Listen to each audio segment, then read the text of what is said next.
O Natal, a melhor época do ano, na minha opinião. Uma época de alegria e festividade. O dia em que a família se une toda e fingem gostar uns dos outros, só para mais tarde a conversa se tornar desconfortável, os teus tios quase se pegarem ao estalo por causa de um jogo de cartas, os mais novos correrem pela casa fora até um deles se magoar a sério e partir alguma coisa de grande valor, enquanto tu te embebedas pelas 9 da manhã sem te julgarem, e escreves as tuas resoluções de ano novo que só vais manter até ao fim de janeiro. Not a great plan. É de facto a altura mais mágica do ano. Mas tirando todas essas coisas maravilhosas que eu acabei de mencionar, este Natal também fomos presenteados com a quinta e última temporada de Stranger Things. Ou pelo menos, parte dela. Lembras-te de Stranger Things? Lembras-te como em 2016 apresentava uma premissa simples e eficaz? Uma pequena cidade nos anos 80, um projeto governamental ultra secreto, uma criança desaparece, um grupo de amigos tenta encontrá-la e pelo caminho conhecem uma menina que fugiu dessas experiências e desenvolveu poderes psíquicos, enquanto tentavam fugir de um monstro de uma dimensão alternativa aberta pelo governo americano. Era uma história contida, grounded e emocionalmente credível dentro das suas próprias regras. Capturava a vibe dos anos 80 sem ser caricatura e construía suspense com contenção e não espetáculo vazio. A série rapidamente tornou-se um fenómeno mundial. Era fixe, tinha história, tinha entretenimento. Os fãs adoraram, começaram a criar teorias e queriam mais. A segunda temporada foi um seguimento sólido, mas ligeiramente desinspirado em relação à primeira. A terceira temporada foi uma cagada tão abismal que quase arruinou a série por completo, mas do nada a quarta temporada apareceu e conseguiu redimir a série de forma espetacular. Quer dizer, conseguias ver perfeitamente que a história do Vecna foi adicionada como última tentativa para apagar a cagada feita na terceira temporada, e algumas personagens mantiveram-se vivas porque os argumentistas não tiveram tomates para tomar decisões mais lógicas, mas no final conseguiu conectar as peças todas e juntou os fãs para um confronto final numa decente série de televisão. A pergunta que se faria após isto tudo era: será que a última temporada irá dar continuidade à história de forma espetacular, ou será que irá cair na irrelevância como outras tantas? E agora que a primeira e a segunda parte já estrearam e esperamos pelo último episódio, porque pelos vistos é isso que temos, a resposta a essas questões é... Well, we're waiting. sim. What?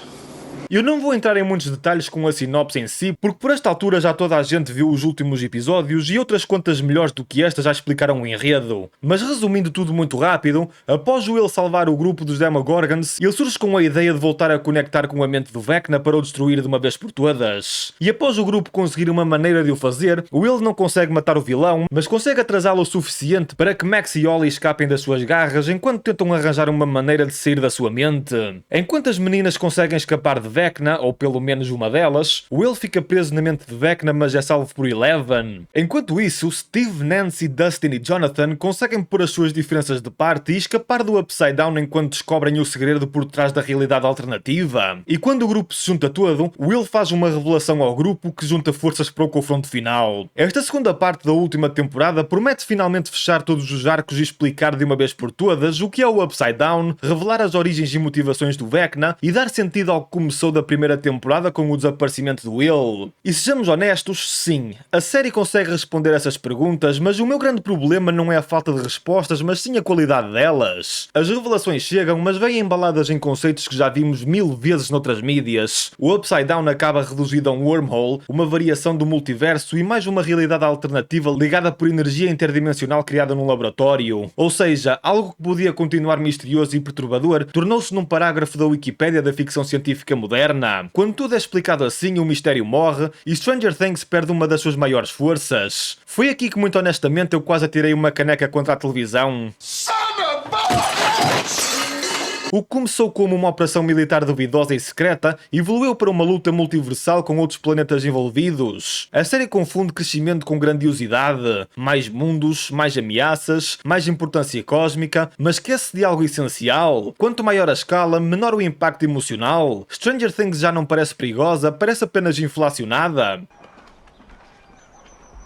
Fuck. Outro problema grave é a quantidade absurda de personagens novas. São demasiadas e maioritariamente genéricas, muitas delas irritantes, outras completamente descartáveis. E o resultado é que temos menos tempo para personagens que realmente importam, menos ligação emocional, menos consequências reais. E os diálogos entre elas duram uma eternidade, resultando em cenas demasiado longas e convolutas que não chegam a lado nenhum, mas o guião quer te convencer que elas são necessárias para a estrutura da história. mas não são. Isto chama-se falha narrativa, e quando isto acontece, chegas ao ponto de começar a torcer para que os vilões destruam tudo. E depois temos a inconsistência total do perigo. O Demogorgon, por exemplo, numa cena mata exércitos armados sozinho, na seguinte é atrasado por um protagonista com um simples pontapé, ou por uma mãe alcoolizada com uma garrafa partida. A ameaça já não obedece a regras internas e obedece apenas às necessidades do guião naquele momento. E quando isso acontece, o suspense desaparece, o cérebro do espectador desliga e percebemos que nada tem consequências reais. A série apresenta mais ou menos as motivações do Vecna, mas fica a impressão de que não deixa de ser mais um vilão sem lógica interna. Ele precisa de crianças, 12 mais precisamente, para trazer um mundo alternativo ao nosso. A série dá uma breve explicação e diz que ele as usa por serem mais fracas e facilmente manipuladas. Mas não aprofunda mais do que isso e as questões mantêm-se. Porquê crianças? Porquê 12? Como é que isso funciona? Não sabemos. E a série também não parece estar muito interessada em saber. As explicações são vagas, mas nunca com lógica interna sólida. E isso deixa de ser mistério e passa a ser arbitrariedade disfarçada de profundidade. Mas eu acho que o meu grande problema com esta quinta temporada é a contínua obsessão da Netflix de usar a identidade das personagens como atalhos narrativos. E isto não tem nada a ver com o facto de ele ser gay, porque eu não tenho nada contra isso e até acho interessante o conceito da inclusividade, desde que seja feita de forma correta e inteligente e não como uma arma para que o guião possa seguir em frente.